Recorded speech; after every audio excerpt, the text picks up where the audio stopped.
Hey everybody, this is First Warning Storm Team Chief Meteorologist Brad Pams. Just a quick update on Tropical Depression 9, which is amazing and it's still a tropical depression.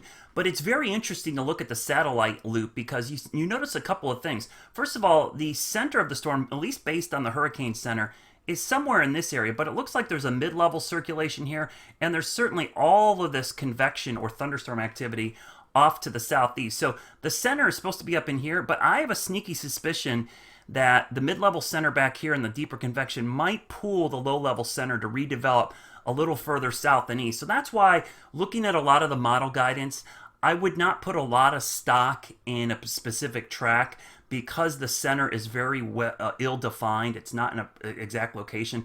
And because this storm is so lopsided, and it's likely going to stay lopsided for a while, and I mean by that is all the thunderstorm activity is on the southeast side, and the northwest side is pretty dry.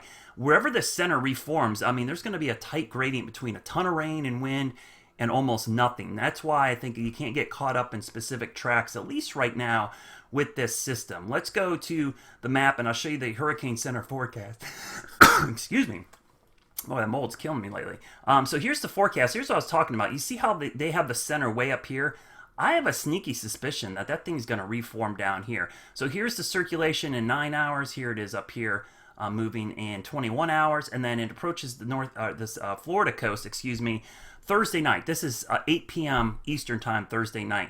Here's the thing, it might shift east, or I don't think it's going to shift west. This whole further inland track that a lot of models doesn't make a whole lot of sense to me. If I were to go bet on a shift in the track, I would think it's going to be a little bit east, and here's why. Let me show you the water vapor loop.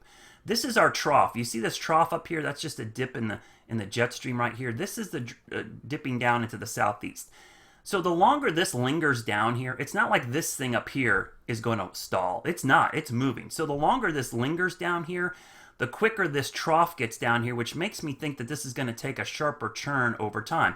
Unless it were to stay way down here in the deep southern Gulf of Mexico, then miss the trough completely. And that is a wild outlier, but that's a distinct possibility. But I think it's drifting far enough north that this trough is going to catch it. But because it's hanging south so much longer than anticipated, to me that means it's going to make more of a sharper turn and then go like this. Now, once it gets out here, it could recurve a little bit, which is something to watch in the northeast. But I think the sharper turn is more likely than this going north. I just can't see this thing going north. There's nothing to pull it due north. There's more of a northeast or east-northeast turn in this setup. So that's why I think that little westerly track might be a little overdone in some of the guidance.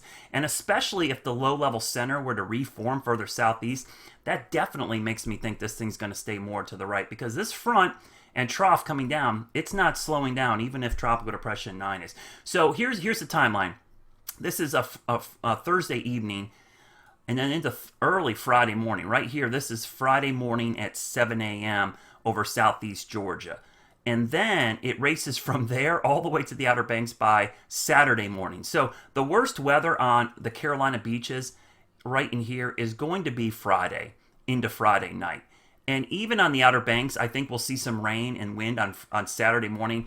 By about mid to late morning, this thing is going to be way over here by the afternoon, and it's going to be long gone. All the way out here, actually, by the time I'm on the wrong one. This is getting confused here. This is Sunday morning. So you can see that this movement here is super fast because of that trough coming down. So I'm going to stick to my guns. The weekend looks great. I know someone said, oh, it looks like it's going to be worse. I consider the weekend Saturday, Sunday, Monday. So Friday, yes, is going to be ugly, but Saturday's still not bad. Even on the Outer Banks, you may wake up to some wind and rain Saturday morning on their banks, and then it's done. But the thing to keep an eye on is don't dwell on the models. I like looking at real-time data, and right now, the real-time data is telling me this trough is coming, whether TD9 is ready for it or not.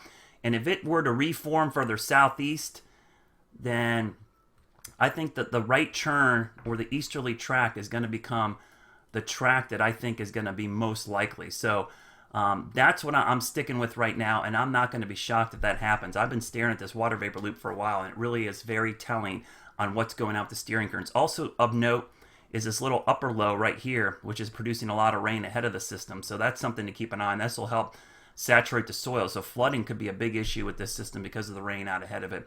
Go back to here, and again, here's our system. Look where the low was centered from the hurricane center. I don't know if it's there anymore. I have a sneaky suspicion this thing reforms further southeast. That's just my 2 cents. So I'll keep up on it. Have full updates coming up today on NBC Charlotte, of course, on Facebook and Twitter. We'll keep an eye on TD9. Still expecting a big rainmaker for the coast. No impacts locally. And a great weekend still for all of the Carolinas after Saturday morning.